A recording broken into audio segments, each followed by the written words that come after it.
Situacija s prostoživečimi zapuščenimi mačkami je prisotna sicer po vsej Sloveniji in seveda tako tudi na področju Zasavja. Pa če se kot lokalno oziroma regionalno društvo iz Trbovlje osredotočimo samo na področje občine Trbovlje, imamo tukaj še eno dodatno situacijo ali pa mogoče težavo, problematiko, kakorkoli oziroma kdorkoli na to gleda. V zadnjih letih se je na različnih lokacijah po trboveljski občini med drugim tudi podiralo, odstranjevalo različne objekte, od garaž do vrtičkarskih lop in tako naprej. Veliko imetnikov, nekdanjih imetnikov teh objektov je med drugim imelo tudi domače mačke.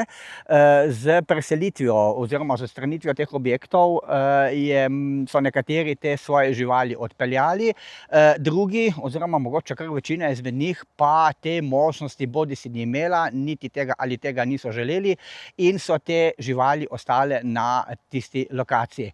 S tem pa je pač prišlo do problematike, ko so se te živali, tiste, ki so seveda živele, ki so preživele, so se začele prekomerno in po nepotrebnem razmnoževati. V takšnih primerih pa je potrebno kar zelo hitro se ustrezno odzvati na ustrezne načine.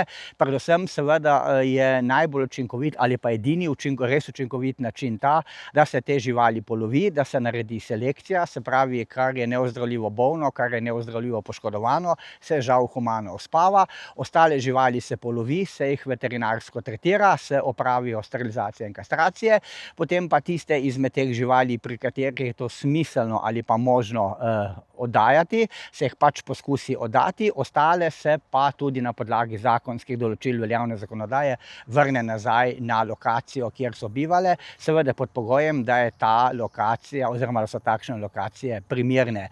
Primerne pomeni to, da so varne, da tem mačkam na pomoč pri oskrbi pridejo tudi kakšni prostovoljci, kakšni živalovarstveni aktivisti, pa mogoče še en poudarek, zakaj se te živali vrača nazaj na lokacije, zakaj je to pravzaprav potrebno.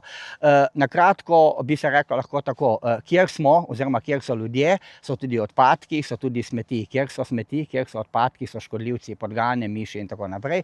Takšne mačke so koristne, ker te škodljivce preganjajo, uničujejo, seveda pa, kot poudarjeno, še enkrat poudarim, da so tudi te živali, se pravi mačke, v nekem sprejemljivem, normalnem številu, tako da je prav za vse.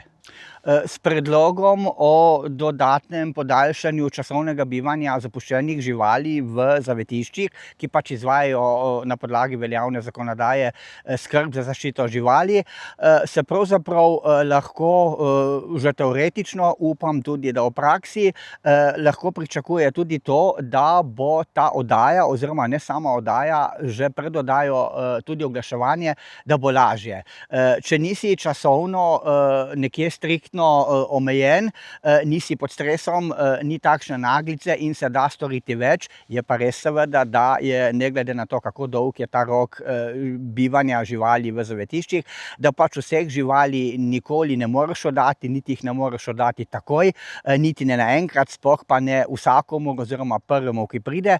Vsaka žival ni za vsakega človeka in vsak človek tudi ni za vsako žival. Seveda so v življenju vsakega od nas tudi različne situacije, tudi tako imenovane višje sile. In med te višje sile včasih pride tudi situacija oziroma trenutek, ko se človek sreča s tem, da je včasih živali pač iz takšnih in drugačnih razlogov ne more več imeti. Kaj z njimi v takšnih primerih? Obrnite se na zavetišča, poskušajte jih oddati sami, obrnite se, ne vem, na znance, na prijatelje, možnosti je več, predvsem pa živali ne zapuščati, ne jih spuščati. S tem nismo naredili nič, ampak smo samo naredili dodatno problematiko in pa seveda reševanje prevalili na ramena nekoga drugega.